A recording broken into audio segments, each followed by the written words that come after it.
are some key indicators that an RFP is truly a good opportunity and not somebody that you're going to waste your time with and your resources? So the first thing you should always do is look at your RFP first for compliance. The number one thing that I see people make pitfalls on is that they are not actually compliant. Can you meet the requirements that the RFP has put out?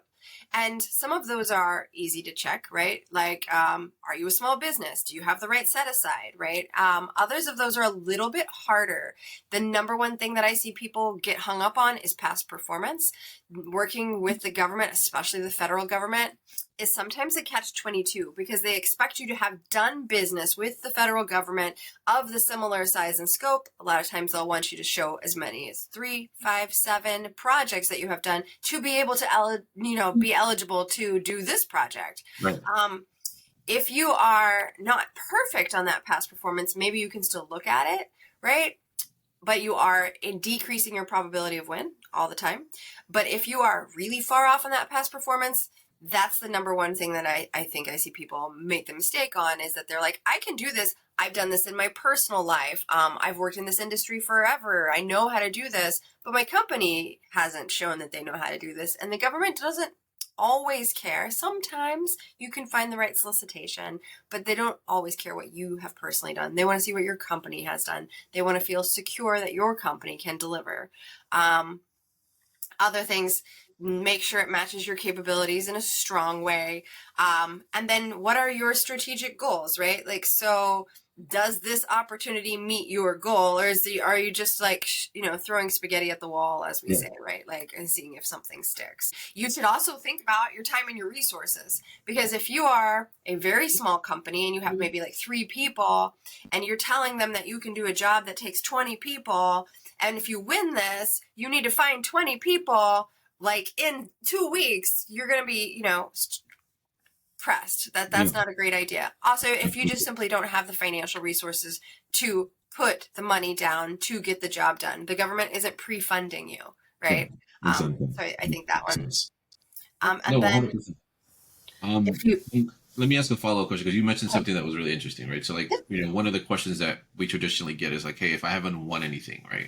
If this is like, I have the resources, I can pay you guys for the service, right? But I haven't won a contract, right? What would you recommend that person do? Well, that is going to be on a solicitation by solicitation basis. The first thing I'm going to do is say, hey, let's look at that solicitation and let's read that past performance section and let's do a little bit of research, right? Like, how have they written the requirements for past performance? Are they saying that it is mandatory that you turn in your PPQs for 3 projects and you don't have 3 PPQs, right? Right. But if they're saying like, give us a letter of recommendation from the 3 performances that projects that you've done, and some of those can be from the private industry, well, then maybe you're good to go. So like, really look at that. That is the number one thing I tell people to look at, right? And then do your research. Is there an incumbent? Does that incumbent seem like they're doing a really good job and you're going to be like squeezing by on past performance? Like, you're like, I'm kind of fudging this, and you've already got somebody in place that looks like they're doing a really good job. Maybe this isn't the one for you. Yeah. Right? That leads to like the second question. Is like, how can you determine if a RFP is wired for a competitor, or is there still a way to win that RFP? So the best answer is that that's hard. It's going to take research. So you can look at the RFP and try to guess, right? Like, is there a really quick turnaround that has the same set aside already as your incumbent and everything, right? If that turnaround time's like a week, the only person who can probably get that response done appropriately is somebody who's already in there, right? Is there overly tailored criteria where you're like, why in the world would they be asking for that? There's only like one company in the world that has that. It's probably written for your incumbent.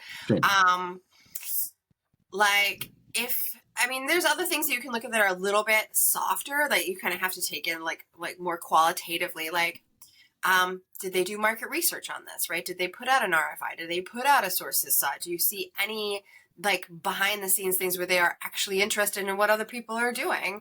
And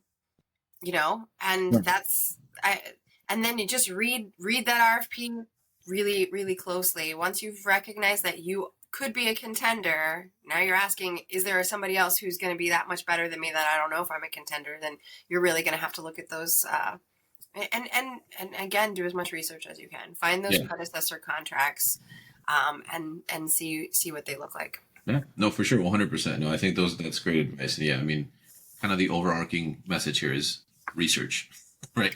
Do research the RFP, right? Mm-hmm. And sometimes researching the RFP is complicated. If you are not subscribed to all the different software services and you're not used to doing that, and that's one of the things that we do for most of our clients here at SAS GPS is we actually perform that research for you. Yeah, no, we're actually, I mean, Sarah's one of the best. I do that research all day. It's not that you do, my friend. It's so complex. It's a lot. I'm just going to say it's a lot.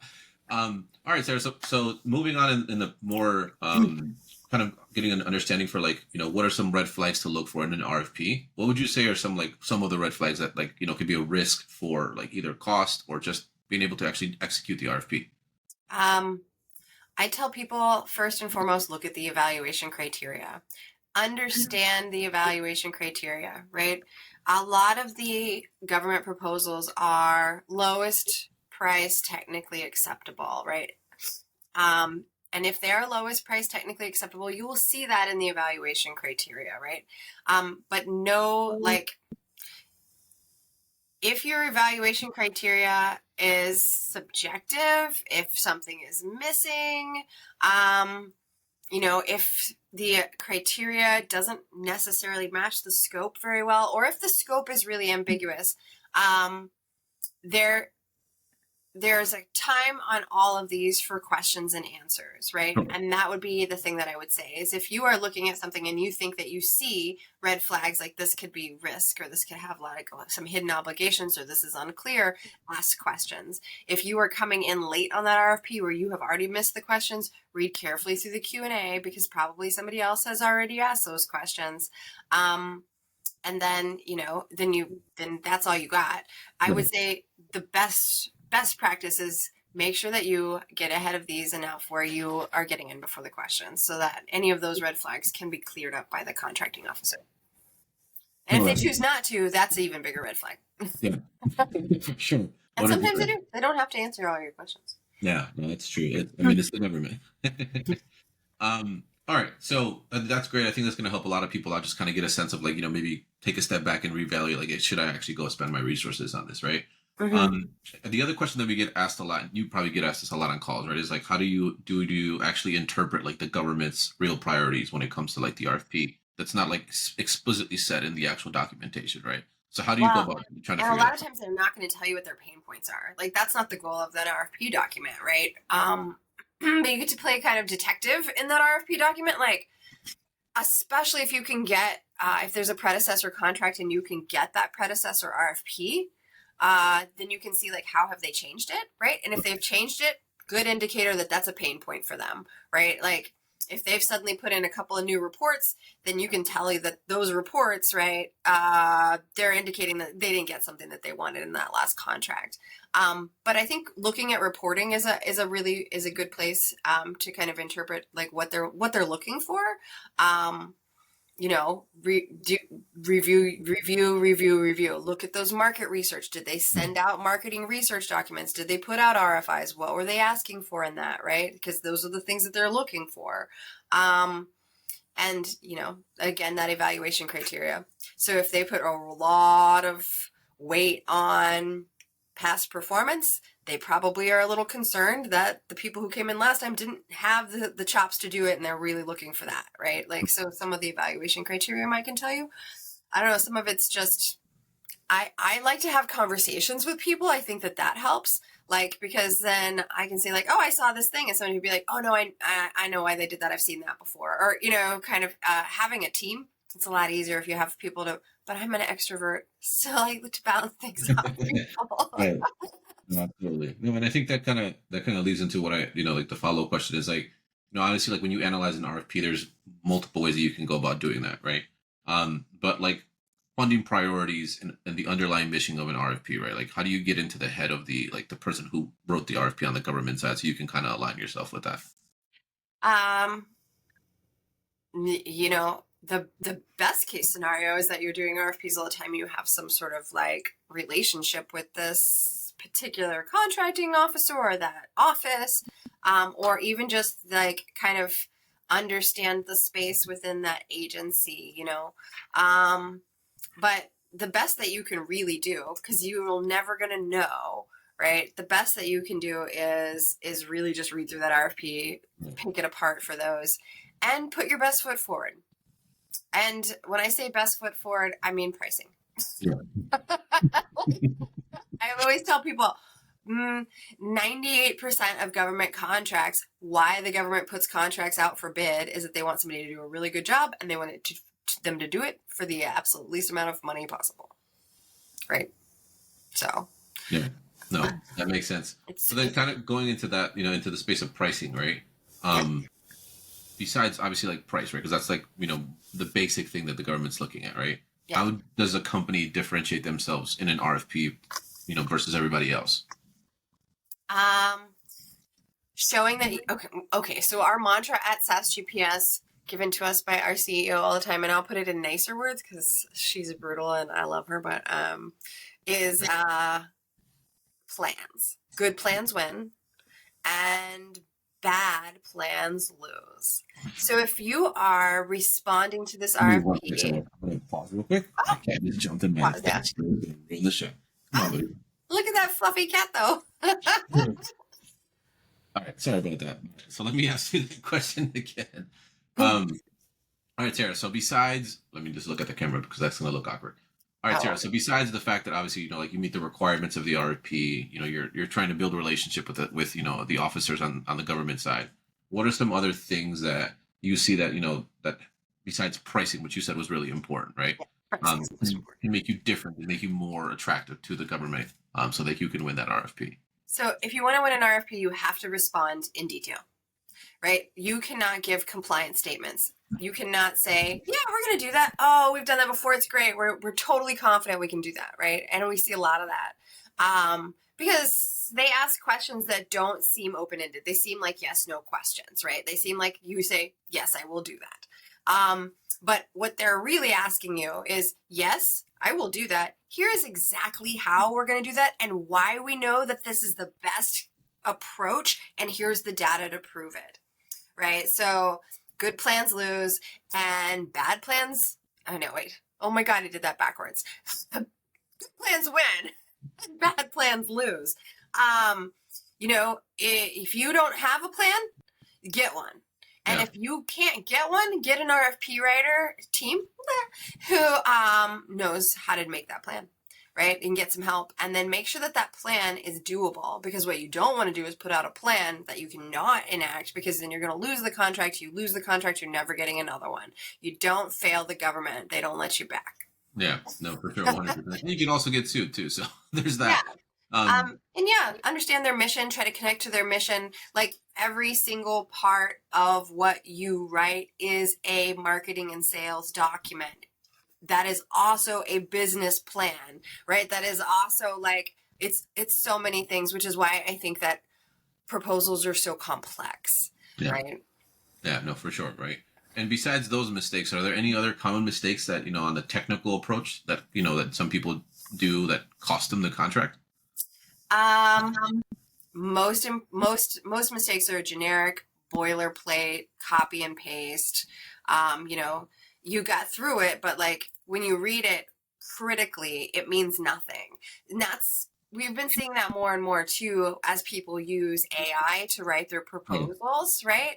AI is great in terms of language. It writes you a beautiful sentence, right? But it doesn't know your solution.